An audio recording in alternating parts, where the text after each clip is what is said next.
What's going on, guys? Andrew here back at you with another one. And today, nobody's innocent. That's right, we're going to jail with JCVD and Death Warrant next on your reviews.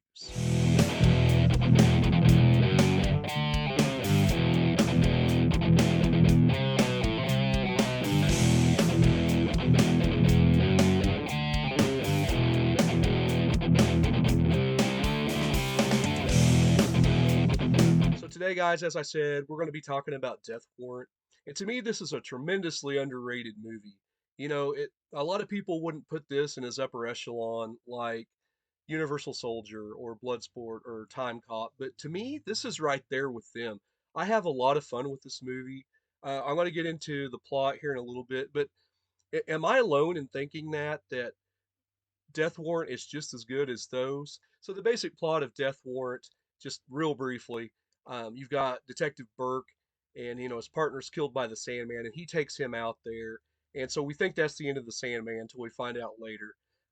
Then we get into the main plot of the movie, where Burke actually goes into this prison undercover to try to solve why all these prisoners are getting killed. And of course, he has this girl named Amanda on the outside coming in, visiting him, and slipping him money, giving him information. And slowly he gets in with the inmates and starts unraveling the mystery of what's happening to all these people. He gets in, of course, with the black group there. And the actor that plays him, the guy, Robert Guillaume, that was Benson in the TV show, he is great in this role as Hawkins with the one eye. But he gets in with him, he gets in with Priest, and pretty soon he gets all the information he needs to find out that they're actually killing off these new fish for body parts. At one point in the movie, he actually finds a heart in a bag. He's actually there because he has a rare blood type, as that's mentioned early on when he comes into the prison. So they're finding out what's going on, why all these guys are getting punched in the back of the head. Meanwhile, he's putting up with all the normal prison stuff. But just as he's figuring out what's going on and more people are dying, this new guy comes in, the Sandman, the guy he thought he killed in the opening scene. And of course, he alerts everybody that Burke's a cop. So now there's this huge like prison riot as they're trying to get Jean-Claude Van Damme, and he has this epic last fight with the Sandman. And that's the basic plot of Death Warrant. What I've always loved about this movie is just the over-the-top characters. Van Damme's not really one of them. He's kind of stoic, as Van Damme always is in these movies, and very soft-spoken. But Robert Guillaume, as I said, a great companion in this movie, a great friend, even though he's standoffish in the first. Everybody keeps to their own kind, the blacks, whites, Hispanics, what have you. Priest, the actor that plays him, is so good, in this androgynous pansexual role that he's in. Just absolutely love that character. He's got no eyebrows. He's got the snake eyes. He can get you anything you want in prison, drugs, women. Really love that character and how all of them work together. His cellmate, he's a real sleazebag, but I liked him as well. He helps Burke out along the way. The warden in this movie is played by the great Art LaFleur. He's almost a cop in just about everything. He's in a lot of prison movies like this. Was he in The Green Mile or Shawshank Redemption? I can't remember. It's one of those. But my favorite's Trancers. That he was McNulty in Trancers.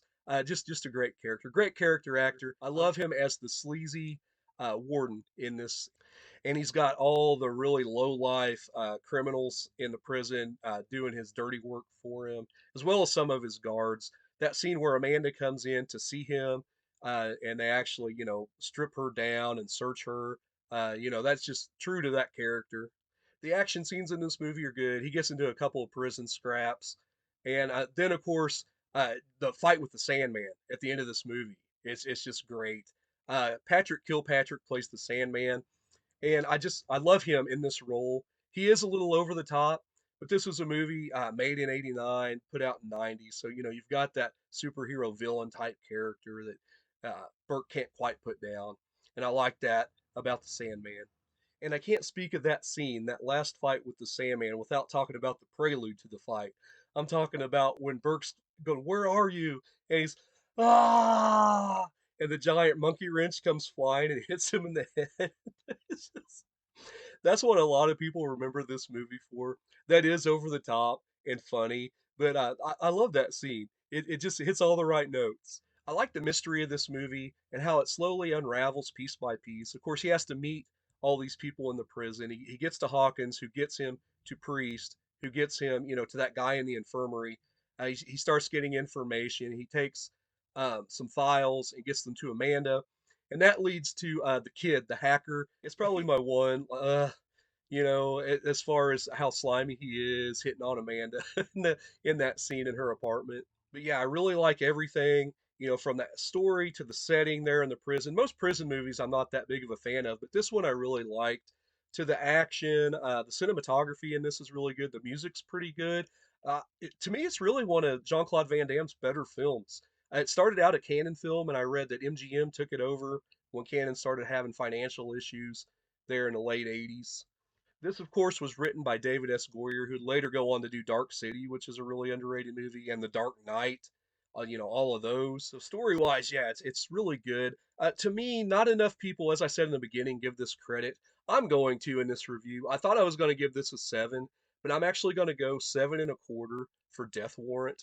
I think it's really fun. I think the highest Van Damme I've rated on here was Bloodsport, and I believe I gave that an 8 or something. But yeah, this is really close to that. I think acting wise, he's better in this than he was in Bloodsport a couple of years earlier.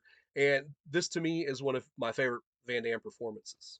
So guys, let me know what you think of Death Warrant down in the comments. Do I hold it up a little too high? To me, it's right outside the top 5 for Van Damme. I'm gonna do that top 10 Van Damme ranking one day, but man, that's going to be tough, especially when you get down to like that top 3 or 4. I don't know what's going to happen there. So let me know if you want to see that video. Guys, if you like what you see, be sure to like and subscribe. And as always, I'm Andrew, and I'll see you down the line.